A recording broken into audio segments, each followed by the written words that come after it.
The statues of white European they claim is Jesus should also come down. They are a form of white supremacy, always have been. In the Bible, when the family of Jesus wanted to hide and blend in, guess where they went? Egypt, ! Not Denmark. Tear them down.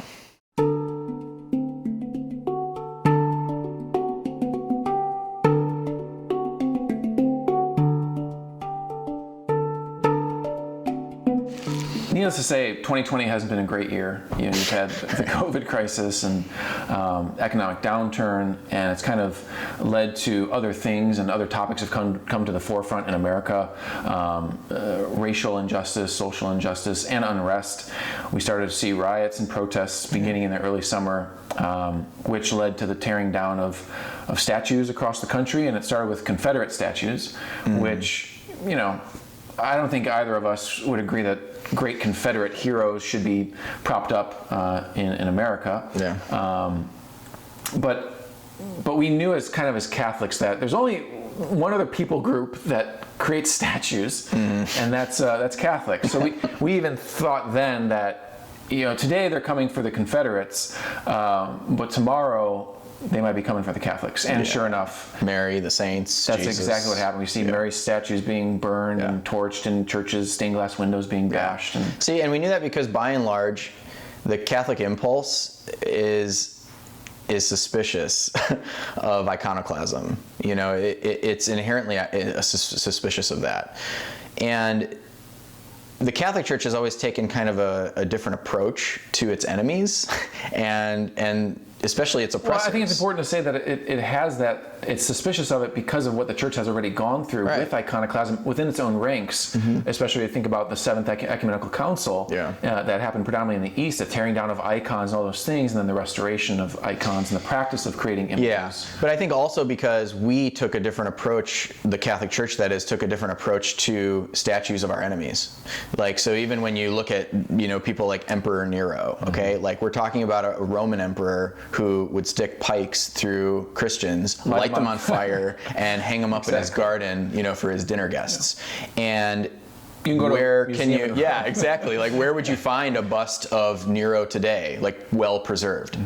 In a museum in the Vatican in Rome.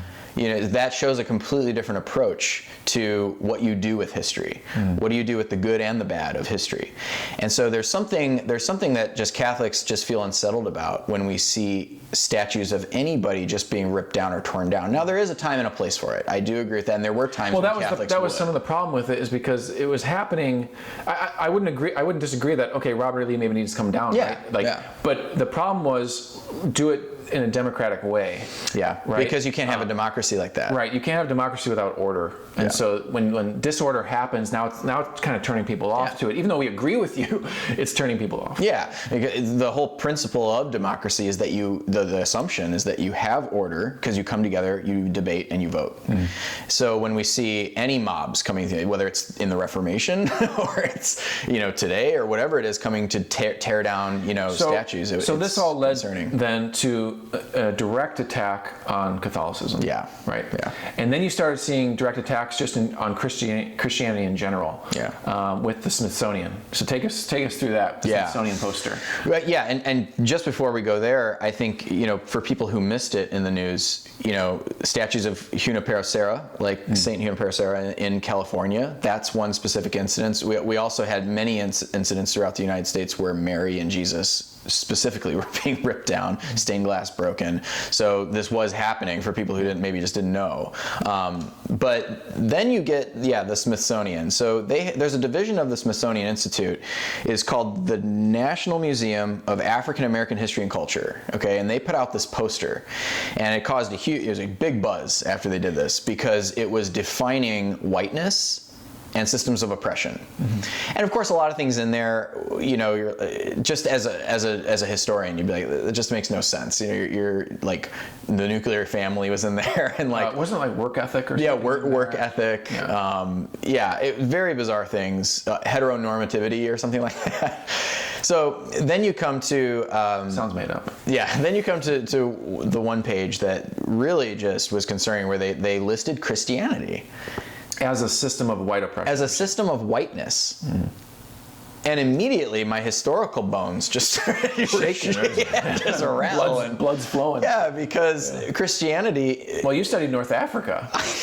You studied early North African Christianity. Yeah, I mean, the earliest Christians were Judea, like Turkey, Arab, Greek, North African, Ethiopian, Egyptian. These are the first Christians.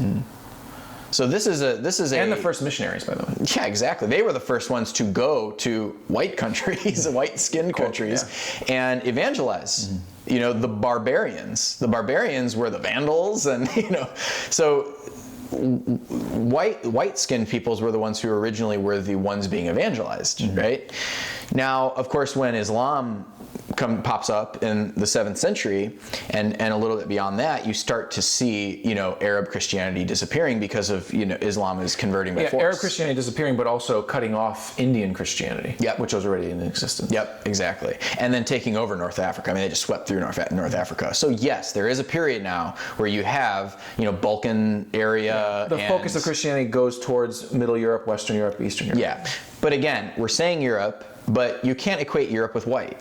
Would you consider? A lot of Italians and Sicilians, they're North African. A lot of them are North African descent, or Spaniards, right? Are they white? White. So it gets blurry. There's something there. It's like, why are you broad brushing like all of Europe as just white and white culture? There's so many different cultures, and even when you go to Europe, you go to Spain, it's completely different than when you go to Poland. So there was generally there was a time where the focus went to Europe, but that fades, doesn't it? Right. Yeah. And especially as now you come to today. So the percentages today. Yeah. So the Pew Templeton Forum, they put out a statistic of how much of Christianity is of each descent. So they had European was 26%, and North America is 12%. Of the total Christian population of the world. So North America only makes up 12% of the Christian population. So when you add that together, you come out to about 36%. And it's probably a little under that because North America includes a lot of different skin colors. Right. So you're looking at somewhere around 34, maybe 30, 32, whatever, 34%. So in other words, 60 to 70% of Christianity is actually not what you would consider white. Exactly. Still to this day. Yes, and Christianity is huge in other places. China, it's huge. Africa. It's growing in the global south. Latin America, Africa, Southeast Asia. Yeah. So, and actually, to that point, where we came from in the Anglican Church. So the Anglican Church in North America, for those who don't know, it was a jurisdiction of the Anglican Church that was literally created in North America by African missionaries who came to the West. Re-evangelize white folks. To re-evangelize us because they thought we were so backwards and decadent. So there's kind of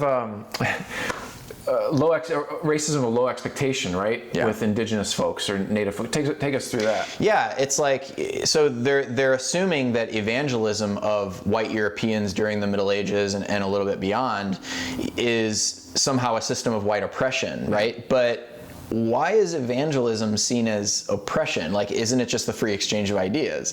And if it's the free exchange of ideas, why do you, Smithsonian? Well, it's not like the natives had to accept it. Why do you have this racism of low expectations where, okay, a Christian missionary shows up to an indigenous population and, of course they're going to believe. Like, well, why? And in fact, historically, that's not the case. Yeah. There were so many failed missions where indigenous people were like, get lost. Sometimes it was, and sometimes it wasn't because of white missionaries. We'll take the great example of Our Lady of Guadalupe. Right? A native, Juan Diego, has a vision of Mary who appears to him darker skinned, wearing the garb that they were used to seeing, symbols that they were used to seeing. And what ends up happening is, before you know it, after a few decades, 5 million native Mexicans are now converted to That's a great faith. point. Yeah, that's a great point. That bubbled up straight out of the indigenous population. Yeah. That didn't come from some white, settler. So just on the face of it, we can just say, I mean, you can throw this out. This is nonsense. But it does trickle down to folks, right? Because it's the Smithsonian, but it's not just, the Smithsonian is also echoing what has been going on in the academy, in sociology and anthropology departments for 30 years. So that's usually what happens too. Academia is usually like 30 to 50 years ahead of what's eventually going to become, common knowledge in the society. And so that's sort of what we're seeing is this trickle down effect. Now, again, I think that what we have, especially with the recent tweet of Shaun King, right? So that's the trickle-down effect that we see. Yeah, I do have it. I'll read it for us, and then we can... Yeah. So he wrote, quote, "I think the statues of white European they claim as Jesus should also come down. They are a form of white supremacy, always have been. In the Bible, when the family of Jesus wanted to hide and blend in, guess where they went? Egypt, exclamation point, not Denmark. Tear them down." First, on the white supremacy note, so Catholicism has its own history here, right? You have, in 1537, Pope Paul III puts out a papal bull when the settling of the New World is happening, and people are all excited about what's going on over there, and getting reports back on what's the indigenous population like. Well, you do start to see people enslaving native populations. The Pope, again, this is 1537, that's 330 some odd years before America even gets rid of its slave institution. And the Pope puts out a document called Sublimis Deus, okay? And this document asserts that native populations are human beings, of course, the obvious, that they are not to be enslaved, and that they are actually, he doubles down, he says they're even entitled to private property. See, that's the one that gets me, especially with so much Marxism kind of floating around in the air and these ideas of today not having private property. Or right. So that's very interesting. Yeah, here's the papacy asserting that they are not only humans, not only supposed to be free, but they ought to be able to keep their own goods, because they've put their labor into it, therefore it is theirs. It has their stamp on it, their image on it. Exactly. Well, you could imagine. So some of these, settlers were angry about this. Some of the powers of the secular powers were a little bit angry about this because they were starting the encomienda system. They were making big bucks. So they resist the papacy on this. Well, the Pope doubles down on it 3 months later, and he puts out another statement, and it's called, you can look this up, it's called Pastorale Officium. In this, he says any Catholic who engages in slaveholding is hereby excommunicated from the church. De facto, not Catholic anymore. Yeah, so de facto, if you are a Catholic and you engage in slaving activity, you have severed yourself from the communion of the church. Even if you continue to show up for Mass and do your sign of the cross or whatever you're doing, you are not a Catholic. What's bound on earth is bound in heaven. Yeah. So that's number one. Number two is Shaun White is not understanding the principle of enculturation. When he's looking at an image or a statue or stained glass window of what he calls white Jesus, if you go to Poland, Jesus is depicted as a Polish guy, right? You go to Spain, Jesus is depicted as a Spaniard. Go to Greece, look at the Greek icons. Depicted China, as you go to China, he looks Chinese. Go to Ethiopia, he's depicted as a black Ethiopian man. Yeah, even in early Rome, the earliest images actually that we have of Jesus show him as a Roman. So short hair, no beard, in the catacombs. Right, and because there's a theological principle here. And the theological principle is that Jesus didn't become just a Nazarene in Judea 2,000 years ago. The Logos, the Word of God, became a human being. Yep, he tented among us, he enfleshed. Yep. Exactly, because the color of our skin for Christians is so accidental to us. It's not something that is essential to our nature. Our nature is to be a human being. Right. And Jesus became that. And so what we're saying then is that when Europeans make statues of white Jesus or icons of white Jesus, they're saying that we now can relate to our God. Exactly. He's relatable. He's like us in everything except for sin. Yeah. When the Chinese paint Jesus as Chinese, when white people paint Jesus as white. So why is it that only white Jesus needs to be taken down and not Chinese Jesus? Yeah. Right, exactly. And there's more Chinese people in the world than there are white folks. Right, exactly. So again, it's this common worldwide Catholic confession that Jesus didn't become just a particular human on a particular day. He became a man. He became a human. And because of that, redemption flows out to all ethnicities, all cultures. It's not restricted to any certain ethnicity or race. That's not Catholic, that's universal. Not even the church is universal. That's not even in Catholic vocabulary to talk that way. So that's one thing that I think that's an important really distinction because Protestantism is actually in its beginning stages. It was a white religion. It was a European religion that then came over to what would become the United States, but it was predominantly white. Now, today you cannot necessarily say that, right? Because Protestants have also evangelized in the global South and the Far East and all that. But in its day, you could make the argument that, it's a white religion, okay? Even though the slaves adopted it, and Southern Baptists and many African Americans, Dr. Martin Luther King Jr., right, was a reverend. Yes, I think Dr. King would resent the idea that his religion was a system of white oppression, and actually even more than that, though, it just depends on how you're going to tell that story, right? Because there is no movement of liberation in the West that didn't start with Christian principles. I mean, even the throwing off of slavery was an abolitionist movement. It was an evangelical abolitionist movement, and Catholics too. Like, Catholics were behind that. So, and even Dr. King, the civil rights movement. You're going to tell me that Dr. King's message was not thoroughly Christian? Look at Gandhi even. I mean, Gandhi in India, that he said that the turning point of his life was reading Jesus' Sermon on the Mount. I mean, was he a victim of white, systems of oppression? I mean, come on, So that just needs to be thrown out, right? But I think I would go that route, to respond to Shaun King, the modern theological, principle of enculturation, what we're talking about there. But you also need to go to the apocalyptic, I think.